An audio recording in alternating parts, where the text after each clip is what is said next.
mis on roosa ja ilus ning tekitab Putinile õudusunenägusid.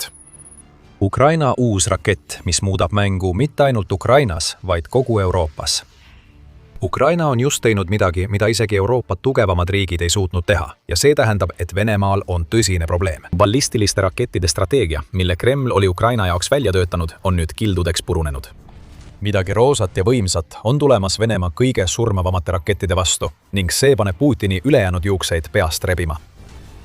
Ukrainal kulus vaid 30 sekundit, et näidata Venemaale viimast asja, mida nad näha tahtsid. Kui kaamera ümber liigub, näeme seda esimest korda. FP7X. Laskeseadmele kinnitatud ERE roosa rakett on laskepositsioonil. Taevasse suunatud ja valmis lendama, mis on monument Ukraina ja Firepointi leidlikkusele, ettevõttele, mis on paljude Ukraina tähtsaimate droonide taga. Just Firepoint töötas välja Flamingo, veel ühe roosa relva, mis tabab Venemaad praegu, kui me räägime. Flamingo on tiibraketi ja drooni hübriid, mis suudab toimetada 1150 kilogrammi lõhkeainet umbes 3000 kilomeetri kaugusele. Aga FP7X on teistsugune. See ei ole rakett, mis on loodud Venemaale haiget tegema. See tehti selleks, et kaitsta Ukrainat ja kogu Euroopat. Kui kaamera eemaldub, näeme viimaseid ettevalmistusi stardiks. Antakse käsklus ja mootorid käivituvad. Roosa raketi all tekib tohutu suitsupilv, kui see otse üles lendab, jättes endast maha leegijälje. Kaadrid vahetuvad erinevate nurkade vahel. Rakett jätkab tõusu ja sööstab siis taevasse. Ühtegi sihtmärki ei tabata. Aga see polnudki eesmärk. See oli Firepointi võidukäik, väike klipp, mis näitab, mis Venemaa ees ootab. Lõpuks, pärast aastaid lääne abile lootmist, on Ukraina ehitanud ballistiliste rakettide tõrjeraketi, mis nende arvates saab olema õhulahingus pöördepunkt. Venemaa viimane tõeline relvaeelis Ukraina ees on kadumas. See üks relv, mida Ukraina vajab rohkem kui ühtegi teist, on nüüd kohal ja see ei tulnud ei USA ega ühegi Ukraina Euroopa partneri abiga. Ukraina ehitas selle relva ise ja see on muutnud kogu Euroopa õhutõrje olemust, nagu me seda tunneme. Midagi on igaveseks muutunud. Ja te mõistate miks, kui me süveneme sellesse, mis see uus rakett on ja mida see endast kujutab. Tavavaatajale, kes jälgib Ukraina sõda, tähistab Firepointi poolt demonstreeritud roosa rakett näiliselt Ukraina FP7 ballistilise raketi teist teadaolevat väljalaskmist. Seda väljalaskmist saatis FP7 esimene täielikult juhitud lend ning see on oluline verstapost Ukrainale. Isegi kui me jätame õhutõrje hetkeks kõrvale, annab FP7 Ukrainale kodumaise ballistilise raketi võimekuse. See teeb juba Putinile haiget. Venemaa pidi olema ainus riik, mis kujutas endast tõelist ballistiliste rakettide ohtu. Kõik, mida Ukraina suutis teha, tuli tänu tema lääne partneritele, mis tähendas, et Venemaa suutis alati varudes ees olla. Aga FP7-ga on Ukraina kõik muutnud. Ulatus kuni 200 kilomeetrit ja maksimaalne kiirus Mach 4,3 teevad FP7-st surmava relva. See suudab kanda 150 kilogrammist lõhkepead ning raketi maksimaalne lennuaeg on 250 sekundit, avaldas Militarnõi 2025 aasta septembri hinnangus. Iseenesest on FP7 Ukrainale revolutsiooniline. Kuid see, mida me kaadrites näeme, ei ole ainult Firepointi teade, et nad on sisenenud ballistiliste rakettide valdkonda. See, mida me nägime, on FP7, kuid mitte sellisena, nagu me seda tunneme. Firepointi videos olnud rakett oli FP7X, mitte algne FP7. See on oluline, sest see tähendab kahte asja. Esiteks on Firepoint juba jõudnud sinnamaani, et ta kohandab oma algset FP7 disaini, et raketti saaks kasutada ka muudel eesmärkidel peale Venemaa ründamise. Teiseks, ja see on seotud eelneva faktiga, eeldatakse, et FP7X saab aluseks kogu Euroopat hõlmavale õhutõrjeplatvormile, mis erineb kõigest sellest, mida Manner või Putin varem näinud on. See polnud lihtsalt raketikatsetus. See oli Frageri tegevuse algusaeg. United24 Media teatel näitab Firepointi jagatud videomaterjal, kuidas Firepointi roosa rakett suudab pärast starti oma lennutrajektoori muuta, mis on õhutõrjeraketi jaoks ülioluline võime. Sama väljaanne märgib, et Firepoint viis tõenäoliselt läbi veel mitmeid muid katsemanöövreid, mida videos ei näidatud. See on mõistlik. FP7X videomaterjal oli pigem eelvaade tulevikuks, mitte luureinfo, mida Venemaa saaks kasutada selleks, et välja selgitada, kuidas Ukraina raketi valmistas. Saada hoiatus. Ära avalda saladusi. See on Ukrainale ideaalne strateegia, kui nad soovivad Putinile kontrollimatuid judinaid tekitada.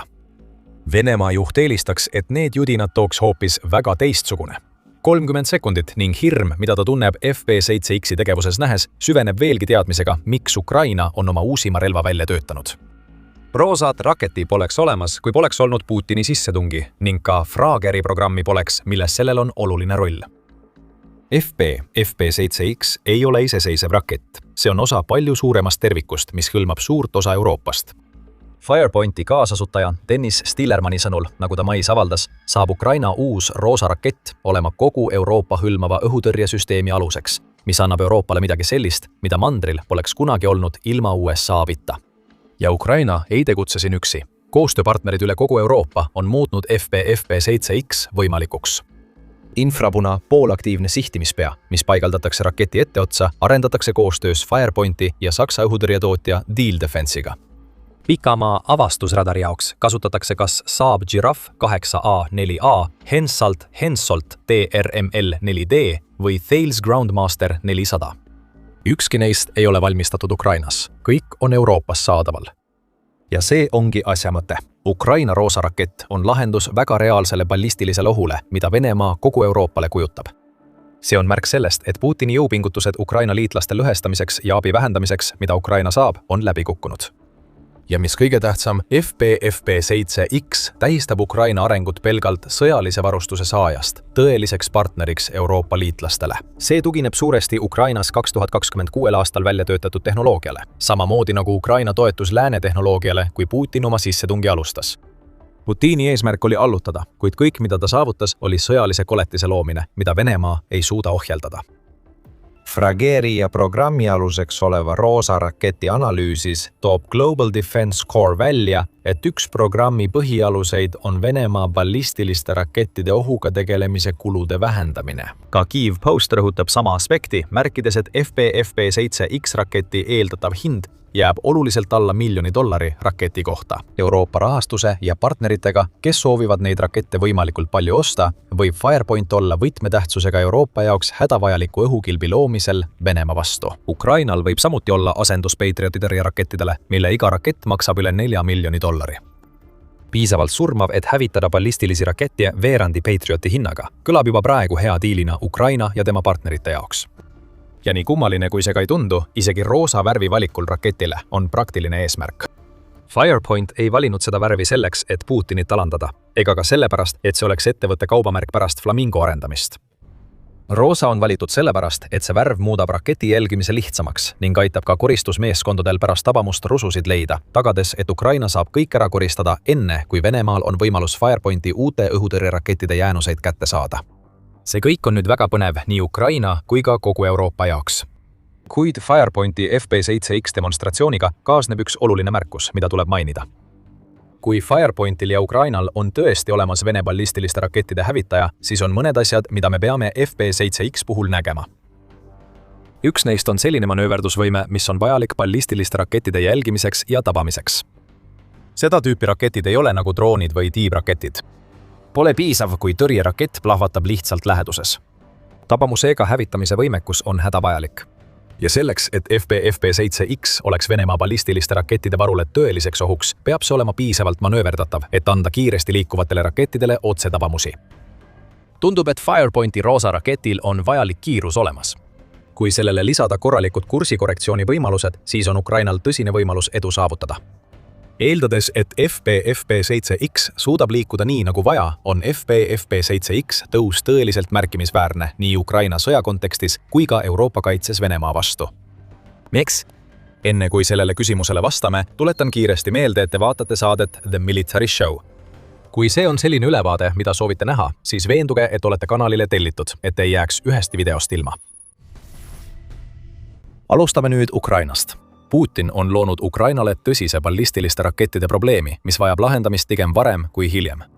Nagu CNN teatas, 4. juunil on Venemaa juba mõnda aega suurendanud oma õhurünnakuid Ukraina vastu. Ta on pidanud seda tegema. Kuna Venemaa maismaakampaania 2026 aastal oli täielik katastroof, on Putini ainus võimalus toetada oma väidet, et Ukraina langemine on vältimatu, suurendada Venemaa õhurünnakuid. Venemaa on nüüd jõudnud sinnamaani, et saadab Ukrainasse iga kuu umbes 8000 Shahed-tüüpi drooni. Siiski kujutavad ballistilised raketid Ukrainale palju suuremat probleemi ning seda näitavad ka numbrid. Näiteks CNN-i andmetel hõlmas Venemaa õhurünnak Ukraina vastu 2. juunil 41 ballistilist raketti. See on rohkem rakette, kui Venemaa tulistas Ukraina pihta kogu maikuu jooksul ning 30 neist 41-st jõudsid Ukraina territooriumile. Ballistiliste rakettide tõrje ei ole kaugeltki sellel tasemel, mida Ukraina vajab. Ukraina kaitseministeerium tõi selle probleemi samuti esile, kui andis mais aru oma õhutõrje tulemustest. Droonidega saadi enamasti hakkama. Ukraina suutis Vene ründedroonide tõrjumisel saavutada 91,73% tõrjemäära, mis tähendab 7476 tõrjet 8150 Venemaa poolt välja lastud droonist. Tiibrakettide ja ballistiliste rakettide tõrje oli märksa madalam. 211 Venemaa poolt välja lastud raketist suutis Ukraina tõrjuda 112, mis teeb tõrjemääraks veidi üle 53%. Ukraina õhutõrjes tekivad lüngad. Venemaa tunnetab neid ja püüab seda ära kasutada.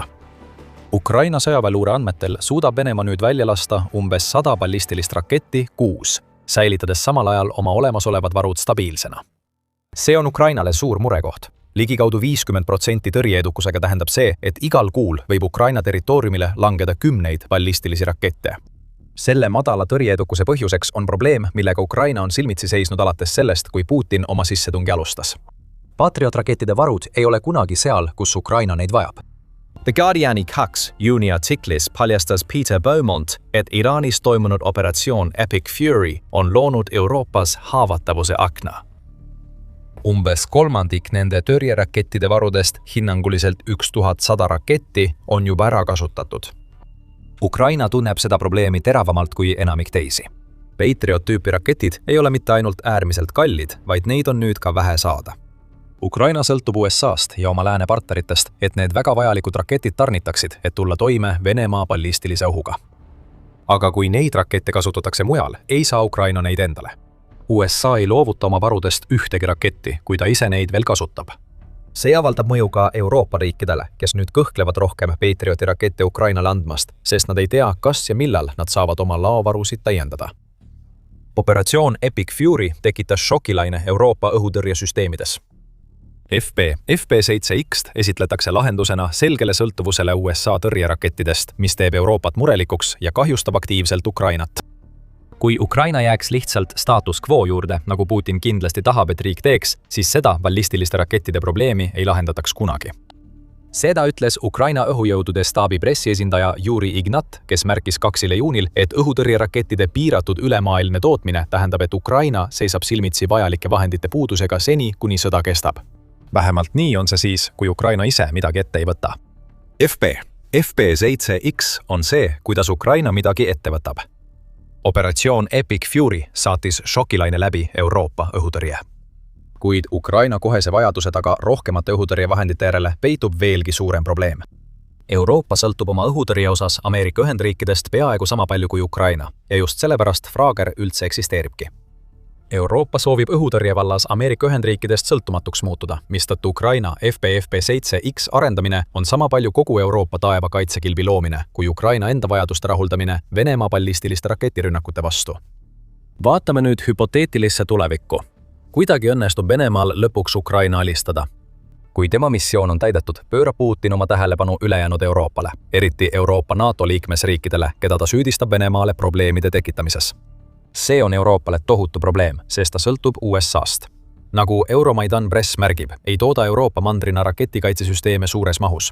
Astutakse samme selle olukorra muutmiseks. 12. mail lõid 13 Euroopa riiki, sealhulgas Ukraina ballistiliste rakettide vastase koalitsiooni, mille raames alustati koostööd FP7X ja selle tugisüsteemide väljatöötamiseks.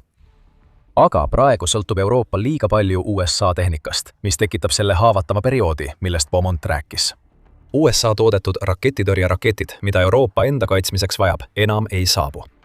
Strateegiliste ja rahvusvaheliste uuringute keskuse andmetel saab raketivarude taastamine kõigis valdkondades olema USA jaoks mitmeaastane projekt ning alles 2029 aasta keskpaigaks jõuab USA tagasi oma Epic Fury eelsele tasemele Patriot tõrjerakettide osas.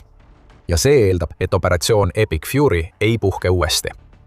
USA ja Iraani vahel pole rahulepet saavutatud ning kahe riigi vaheline vaherahu püsib endiselt väga habras.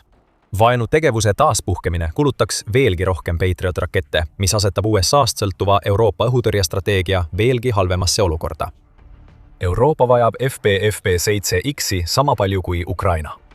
Ilma selle ja Frageri programmita võivad Venemaa ballistilised raketid olla võtmetähtsusega kõiges, mida Putin soovib saavutada Ukrainas ja Euroopas. Nüüd on Ukrainal lahendus, mida Euroopa ei suutnud endale pakkuda. Ja parim asi FP7X juures on see, et see võib tootmisse jõuda palju varem, kui keegi oleks osanud oodata. 4. juuni raportis ütleb Interfax, et Stillermann on vihjanud, et Ukraina uus roosa rakett on tootmisse jõudmisele väga lähedal. Ma eeldan, et sel suvel või hiljemalt varasügisel alustame katsetuslende Moskvasse. Ja kuna me ei oota kunagi heakskiitu ega ametlikku kinnitust, vaid ehitame tootmisliinid kohe üles, siis me ei tee seal kunagi 1, 2 ega 3 eksemplari. Me toodame kohe 10 testeksemplari. Me teeme seal 10–20 raketti ja hakkame neid tootma.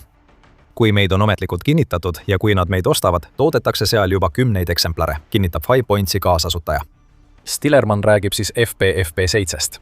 Kuid FP7X põhineb sellel ballistilisel raketil, mis tähendab, et me võime näha Ukraina õhutõrje mängumuutjat tootmisse jõudmas enne 2026 aasta lõppu. Euroopa jaoks ei saa see tulla piisavalt kiiresti.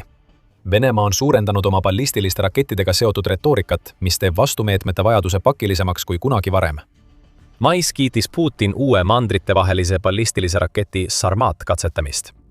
Venemaa juht nimetab Sarmatit maailma kõige võimsamaks raketiks ja ütleb, et see jõuab lahinguteenistusse 2026 aasta lõpuks. Samal ajal ähvardab Venemaa avalikult Balti riike ning Putin on allkirjastanud uue seaduse, mis lubab tal tungida ükskõik millisesse riiki, kui ta teeb seda välismaal elavate Vene kodanike kaitsmiseks. 19. kuni 21. maini viis Venemaa läbi ka ootamatu õppuse oma strateegiliste tuumavõimete testimiseks, mis järgnes 12. mail toimunud tuumavõimelise raketi katselennule. Need on kõik väga sihilikud signaalid, mida Putin Euroopale saadab. Venemaa loob pinnast uueks sõjaks ja ballistilistel rakettidel saab selles konfliktis olema tohutu roll. FP7X ilmumine on Putini plaanidesse kaikaid kodaratesse visanud. Ukraina roosa rakett on peaaegu täielikult kodumaine toodang ning need komponendid, mida Ukraina ise toota ei suuda, pärinevad riikidest, kellel on sama suur huvi end Venemaa eest kaitsta nagu Ukrainalgi. Sõltuvus USA'st eemaldatakse võrrandist ning Venemaa plaanile Ukraina ja Euroopa suhtes astutakse vastu. Putini jaoks on see rohkem kui lihtsalt uue Ukraina relva väljakuulutamine. Firepointi roosa rakett annab märku ulatuslikust muutusest Euroopa ja Ukraina õhutõrjes ning see muutus võib muuta Venemaa ballistiliste rakettide ohu tähtsusetuks. Kuid samal ajal kui FP7X on alles testimisfaasis, hävitab teine uus Ukraina relv Venemaa tagalat. Morrigan on reaalsus ning see on salarelv, mida Ukraina on kasutanud selleks, et tungida sügavale okupeeritud aladele ja purustada Venemaa logistikat Krimmis. Mis on Morrigan ja miks see nii oluline on? Avasta nendele küsimustele vastused meie videos. Kui sulle see video meeldis, vajuta tellimisnuppu, et olla kursis kõigi viimaste Ukraina relvaarendustega ja aitäh vaatamast!